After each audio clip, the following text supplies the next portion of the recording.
Bismillahirrahmanirrahim. Assalamu alaikum students. How are you all? I hope all will be good. I am your physics instructor of Akashraf.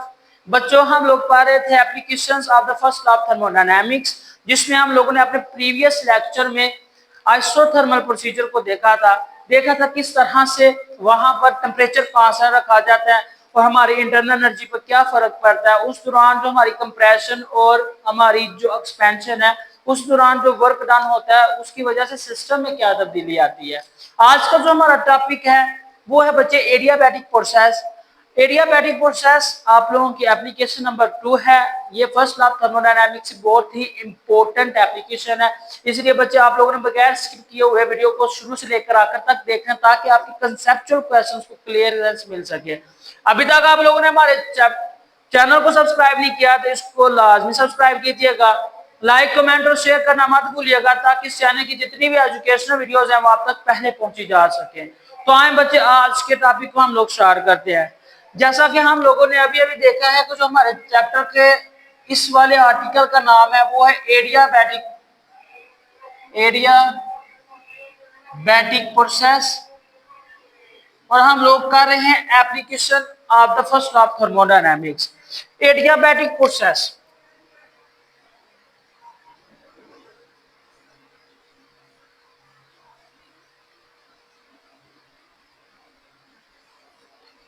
बच्चे adiabatic process क्या होता है? Adiabatic process एक ऐसा procedure है जिस दौरान ना तो हीट एंटर्स होती है सिस्टम में, ना ही हीट लीव करती है। यानी हमारे पास जो लास्ट टाइम प्रोसीजर था, लास्ट टाइम जो कंटेनर था, वेसल था, उसकी बेस कंडक्टिव थी जबकि उसकी वॉल जो थी वो इंसुलेटर थी। लेकिन यहाँ पर जो एडियाबैटिक में सब कुछ ही इसका चेंज है।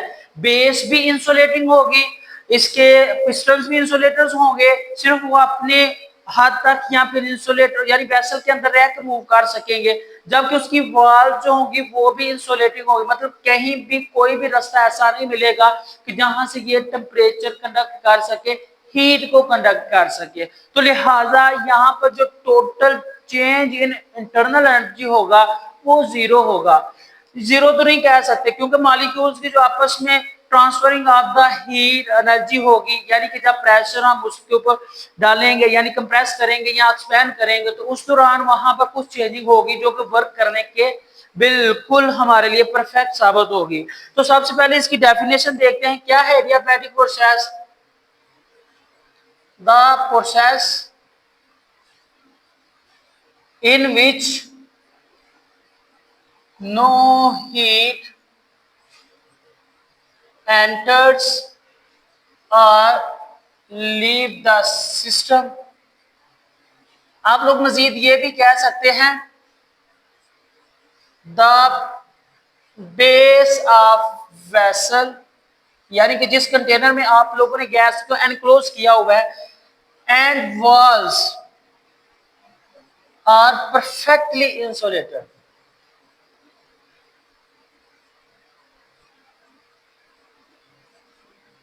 Are perfectly insulated.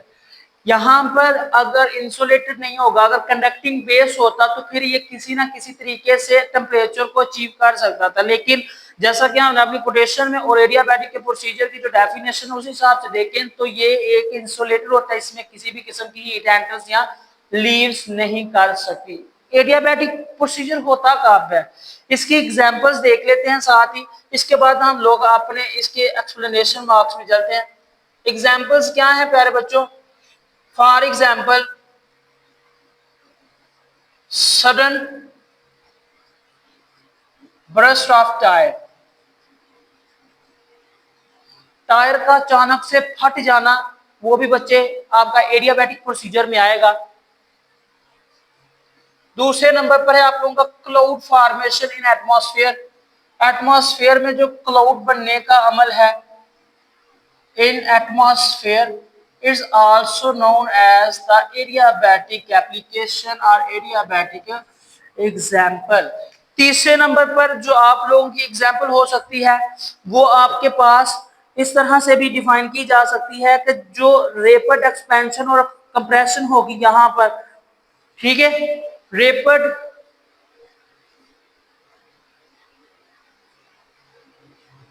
rapid expansion or compression through air in which the sound waves pass. Waves are passing. ये बच्चे इसकी मुमकिन तौर पर हेडिंग्स और इनकी एग्जाम्पल्स हो सकती है। अब हम लोग अपने प्रोसीजर की तरफ चलते हैं कि हमारा जो प्रोसीजर है वो क्या बताता है। लेट्स इसकी एक्सप्लेनेशन में हम लोग चीजों को डिस्कस करते हैं। उससे पहले मैं आप लोगों को एक कंटेनर और एक वेसल बना के दिखा देता हूं। लेट्स सपोज दैट आपके पास एक कंटेनर है। क्या है? लेट्स सपोज दैट आपके पास एक कंटेनर है और ये वेल परफोरेटेड इंसुलेटर है। इसके अंदर जो पिस्टन्स हैं वो हरकत तो करेंगे, लेकिन without the exceeding or acquiring the temperature from the outside।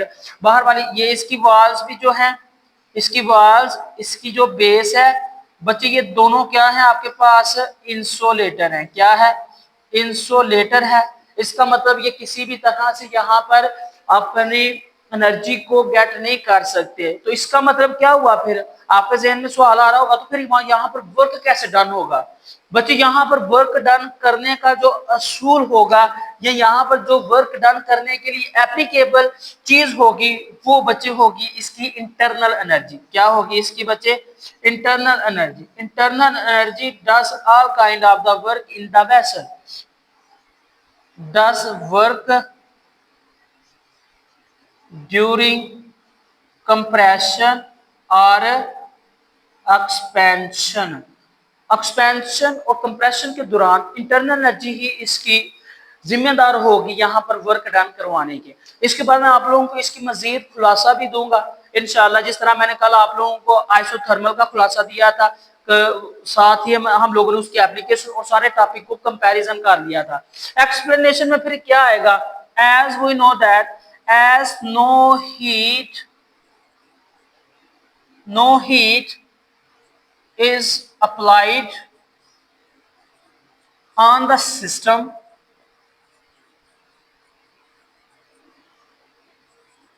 during adiabatic process, so work is done at the cost of internal energy। at the cost of internal energy। तो प्यारे बच्चों, जो वहां पर काम करने के लिए हमें बकायदा तौर पर टेम्परेचर या एनर्जी फ्राहम होगी वो किससे होगी? फिर इंटरनल एनर्जी से प्रोवाइड की जाएगी। किससे प्रोवाइड की जाएगी? इंटरनल एनर्जी से। क्यों? क्योंकि ना तो टेम्परेचर वो कहीं से गेट कर रहा है, गेन कर रहा है, ना वहां से कोई टेम्परेचर लूज कर रहा है। No gain the temperature, no gain anything and no loss anything during the adiabatic procedure। that's why यहाँ पर जो पिस्टन्स को वर्क करने के लिए चीज रिक्वायर्ड होगी या चीज करेगी प्रोवाइड, वो कौन सी होगी बच्चे? वो आपकी इंटरनल एनर्जी होगी। So we can say that at the cost of the internal energy when the gas expands. दो तरीके होंगे ना, या तो इसकी एक्सपेंशन होगी या इसकी कंप्रेशन होगी। जब एक्सपेंशन होगी तब क्या होगा? When the gas expands work is done and temperature falls. जब इसकी एक्सपेंशन होगी तो गैस क्या होगी? गैस एक्सपैंड हो जाएगी। क्या हो जाएगी? गैस एक्सपैंड हो जाएगी। लेट्स सपोज दैट ये आपके पास सिलेंडर है। इस सिलेंडर में यहाँ तक आपके फॉर एग्जांपल फर्स्टली जो गैस थी वो यहाँ तक थी। तो यहाँ से लेकर यहाँ तक जो इसका देखें एक्स होगा या डिस्प्लेसमेंट होगा गैस का वो इस तरह से आ जाएगा। यानी इस तरीके में इंटरनल एनर्जी प्रोवाइड की जा रही है गैस के पिस्टन को वर्क करने के लिए। तो गैस के पिस्टन यहां तक आएंगे, वर्क डन करेंगे। ये देखें पहले जगह कम थी, अब जगह ज्यादा हो गई है। तो टेम्परेचर या इंटरनल एनर्जी जो होगी या जो गैस के पार्टिकल्स होंगे वो एक दूसरे से काफी हद तक दूर चले जाएंगे और वहां पर जो टेम्परेचर होगा वो पहले की निस्बत क्या होगा, कम हो जाएगा। जितनी ज्यादा जगह होगी उतना टेम्परेचर वहां पर कम हो जाएगा और जितना क्लोज क्लोज पार्टिकल्स होंगे उतना टेम्परेचर ज्यादा हो जाएगा। So when the gas expand work is done and the temperature falls, temperature fall कर देगा। लेकिन जब यहां पर कंप्रेशन होगी, ड्यूरिंग कंप्रेशन और during compress the gas, compress gas work done होगा इस तरीके में, लेकिन जो टेम्परेचर होगा वो इंक्रीज कर जाएगा। But temperature rises, temperature rises. तो इस तरीके में क्या होगा, इसका टेम्परेचर बच्चों इंक्रीज कर जाएगा। क्या कर जाएगा, इसका टेम्परेचर इंक्रीज कर जाएगा। ड्यूरिंग द कंप्रेशन पार्टिकल्स करीब करीब आ जाएंगे। ठीक है, जब पार्टिकल्स करीब करीब आ जाएंगे तो जो उनकी कोलिजन होगी वो स्पीड अप हो जाएगी। पार्टिकल्स एक दूसरे के साथ तेजी से टकराएंगे, दीवारों के साथ तेजी से टकराएंगे और अपनी एनर्जी ट्रांसफर करेंगे। इंतकाल हरारत का वहां पर एक मजमूई तौर पर प्रोसीजर ज्यादा रेपिडली हो जाएगा, पार्टिकल्स की स्पीड भी रेपिड हो जाएगी। तो इस लिहाज से जो इसकी एनर्जी यानी जो हीट है, जो इसकी इंटरनल एनर्जी है वो फिर ज्यादा हो जाएगी, यानी कि टेम्परेचर ज्यादा हो जाएगा। तो प्यारे बच्चों जी, अब यहाँ पर हम लोग कंप्रेशन और एक्सपेंशन करेंगे तो एक ग्राफ तो बनता है। तो यहाँ पर हम लोग ग्राफ की शक्ल देख लेते हैं कि क्या होगी। हम लोगों ने लास्ट टाइम जो चीज देखी थी ग्राफ की शक्ल में वो कौन सी थी कि जब हमारे पास आइसोथर्मल प्रोसीजर होगा तो जिस तरीके से उसका प्रेशर इंक्रीज होगा उसी तरीके से वॉल्यूम डिक्रीज होगा, और जिस तरीके से वॉल्यूम इंक्रीज होगा तो प्रेशर डिक्रीज होगा। सिचुएशन यहाँ पर भी वैसी है, लेकिन यहाँ पर एक डिफरेंस है। यहाँ पर कौन सा डिफरेंस है, यहाँ पर सिस्टम में किसी भी किस्म की हीट एंटर नहीं हो रही, कोई भी हीट वहां से खारिज नहीं हो रही। तो इस वजह से जो आइसोथर्मल प्रोसीजर था, फर्ज करें आप लोगों का जो यहाँ पर ये पी और ये आपका वी था, ठीक है, इस लिहाज से और इस लिहाज से, तो जो आप लोगों का आइसोथर्मल था वो बच्चे बिल्कुल इस लिहाज से था। ठीक है, इस लिहाज से था कि जिस कंसिस्टेंसी से प्रेशर या वॉल्यूम में चेंजिंग आती थी ग्राफ में भी चेंजिंग, लेकिन यहाँ पर टेम्परेचर में चेंजिंग नहीं आ रही, टेम्परेचर हमारा उस हिसाब से कांस्टेंट था। तो यहाँ पर क्या होगा, फिर उससे जरा पीछे यानी इस तरह से थोड़ा सा हट के ग्राफ बनेगा, जो कि आपके पास कहलाएगा एडियाबैटिक प्रोसीजर। क्या कहलाएगा, एडियाबैटिक प्रोसीजर। आप थोड़ी सी इसकी मैथमेटिकली फॉर्म कर लें। चलें देखते हैं इसकी मैथमेटिकली फॉर्म क्या कहती है। मैथमेटिकली हम लोग देखते हैं from the first law of thermodynamics. क्या था फर्स्ट लॉ ऑफ थर्मोडायनेमिक्स को बच्चा मुझे बताएगा। From first law of thermodynamics, thermodynamics के पहले असूल के मुताबिक क्या था, Q is equal to delta U plus W। ये तो हमारा first law of thermodynamics. As we have already consider and know that, यहाँ पर जो चेंज इन हीट होगा वो क्या होगा बच्चे, जीरो होगा। क्या होगा, जीरो होगा। तो फिर यहाँ पर जो इक्वेशन बनेगी वो क्या बन जाएगी, zero is equal to delta U plus W। इनमें से किसी एक को, क्योंकि हम लोग वर्क डन करवा रहे हैं in the presence of the internal energy, internal energy अपनी साइड पर रहेगी, वर्क को दूसरी साइड पे ले जाएंगे तो ये आपके पास बच्चे माइनस में होगा। किसमें होगा, माइनस में।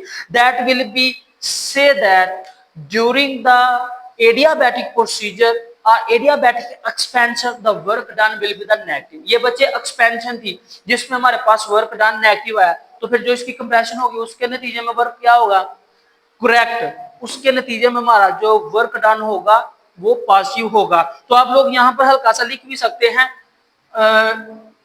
During expansion. इसकी दलील मैंने आप लोगों को दे दी हुई है, फिर से बता देता हूँ। एक्सपेंशन के दौरान पार्टिकल्स ऊपर की तरफ ज्यादा जगह हो जाएगी, इनका टेम्परेचर कम हो जाएगा, लिहाजा जो इनकी एनर्जी वो भी कम, तो उस लिहाज से जो इसका वर्क डन होगा वो किसमें होगा, negative.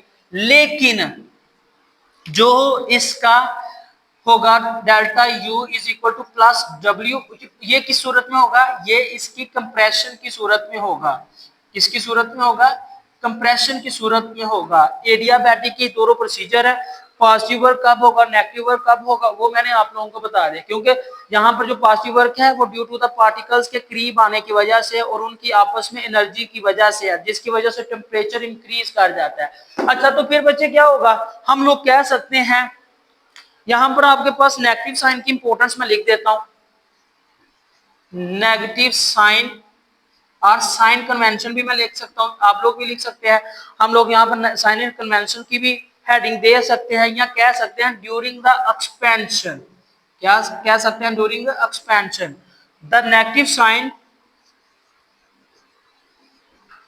The negative sign indicates that the internal energy decrease during expansion। Internal energy decrease होगी ड्यूरिंग एक्सपेंशन, उसकी वजह मैंने आपको बता, अगर आपसे रीजन पूछी गया है कि ड्यूरिंग एक्सपेंशन इसकी इंटरनल एनर्जी क्यों डिक्रीज हो सकती है, तो आप अपने लफ्जों में लिख सकते हैं during expansion and work is done by the system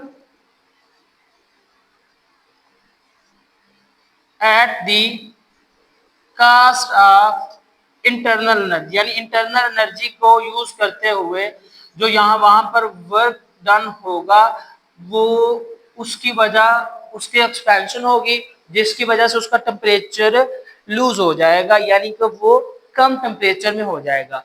फिर यहाँ पर हमारे पास एक क्वेश्चन और आ जाता है कि यहाँ पर जो रेपरली एक्सपेंशन है और कंप्रेशन, उसकी वजह से एडियाबैटिक पर क्या असर पड़ता है। जो बच्चे एडियाबैटिक का यहाँ पर प्रोसीजर है वो दरअसल इसी की वजह से होता है, जिसकी वजह से मॉलिक्यूल्स यहाँ तो स्पीड अप हो जाते हैं या उनकी एनर्जी कम होना शुरू हो जाती है। ग्राफ की शक्ल में तो हम लोगों ने इसको शो कर दिया, इसको थोड़ा सा मैथमेटिकली भी हम लोग शो करते हैं। तो बच्चे यहाँ पर हम लोगों ने ग्राफ की शक्ल में देखा किस तरह से वो डेविएट कर रहा है फ्रॉम द आइसोथर्मली प्रोसीजर से। यहाँ पर जो हमारे पास एडियाबैटिक प्रोसीजर है वो किस वजह से, हमारा adiabatic process adiabatic change takes place during expansion or compression, expansion or compression, that will be shown in the graph as graph shows the P and V variable which is given by relation, किस relation से वो given है, P V gamma, इसको हम लोग का gamma यानी एक स्पेसिफिक कांस्टेंट है इज इक्वल टू कांस्टेंट। असल में ये भी एक किस्म से बॉयल्स लॉ के साथ वेरी करती है और ये क्या है, पीवी ये इसका स्पेसिफिक कांस्टेंट है, gamma is equal to constant. बच्चे यहाँ पर जो आपके पास गैमा है वो किसके इक्वल है, जो असल में आप लोगों के पास गैमा की वैल्यू है वो होती है gamma is equal to molar specific heat at constant pressure divided by molar specific heat at constant volume. इसको हम लोग शॉर्टली इस शक्ल में भी लिख सकते हैं, C P divided by C B. तो ये बच्चे आपके पास इसकी वैल्यू आ जाएगी। इसको हम लोग इंशाल्लाह अगर आपकी बुक का जो नेक्स्ट सिलेबस है उसमें डिस्कस करेंगे, molar specific heat at constant pressure और molar specific heat of constant value क्या है। इसके मतलब एक और भी क्वेश्चन आता है कि ये कांस्टेंट के इक्वल क्यों होती है, या molar specific heat at constant pressure greater than the molar specific heat at a constant value, why. बच्चों मैं थोड़ा सा आप लोगों को कंप्रेशन और एक्सपेंशन के बारे में बता देता हूं। हम लोगों ने एडियाबैटिक कंप्रेशन और एक्सपेंशन पढ़ा है। क्या पढ़ा है? एडियाबैटिक प्रोसेस, ये था हमारा टॉपिक, जिसमें एक्सपेंशन है एक, ठीक है। एक्सपेंशन के हवाले से हम लोग क्या कहेंगे? एक्सपेंशन के हवाले से देखिएगा बिल्कुल वही चीज है। फर्ज करें हमारे पास सिस्टम है एक, क्या है, सबसे पहले हम लोग एक्सपेंशन देख लेते हैं। ये हमारे पास एक सिस्टम है, ठीक है, इसमें पिस्टन्स पड़े हुए हैं और एक वेट इसके ऊपर हम लोगों ने कैरी किया हुआ है, मतलब इसके ऊपर हम लोगों ने वेट लगाया हुआ है, जिसकी वजह से ये प्रेशर एग्जिस्ट कर रहा है पी आई, यहाँ पर जो इसका वॉल्यूम है वो वी आई, और जो यहाँ पर इसका टेम्परेचर है बच्चे वो है टी आई। लेकिन हम लोगों ने ये भी चीज डिस्कस की हुई है कि जब यहाँ पर हम लोग एडियाबैटिक प्रोसीजर करेंगे, नो हीट एंटर्स लीव, दूसरा क्या है, वेल इंसुलेटिंग वेसल, मतलब बेस भी इसकी इंसुलेटिंग है, इसकी वॉल्स ऑफ कंटेनर वो भी इंसुलेटिंग है। तीसरे नंबर पर क्या है, during expansion,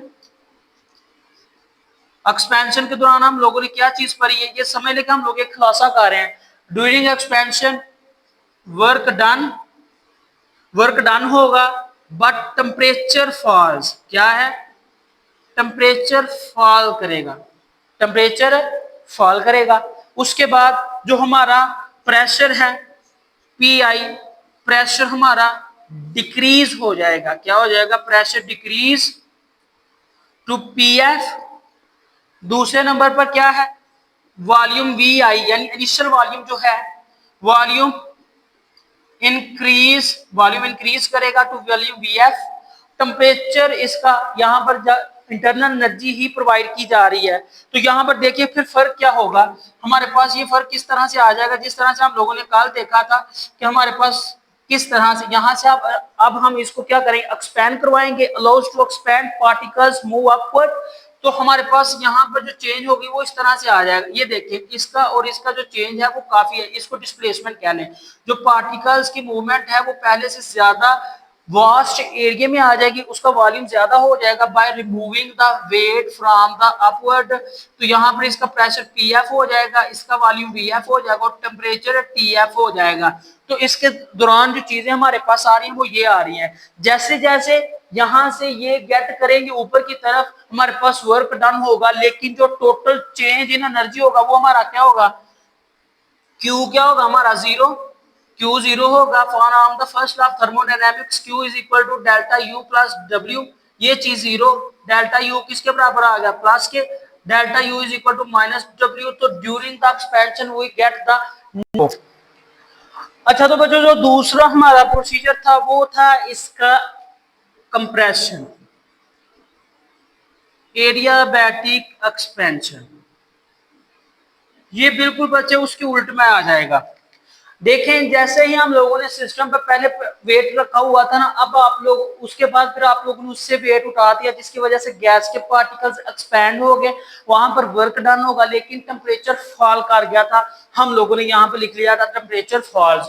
but in the case of the expansion, ये एक्सपेंशन था, ये आपका compression, but in the case of the compression, जब कंप्रेशन की बारी आएगी तो फिर यहाँ पर जो चीज होगी वो क्या होगी, दोबारा से वेट उसके ऊपर अप्लाई करेंगे, बाकी ये चीजें वैसे की वैसी हैं।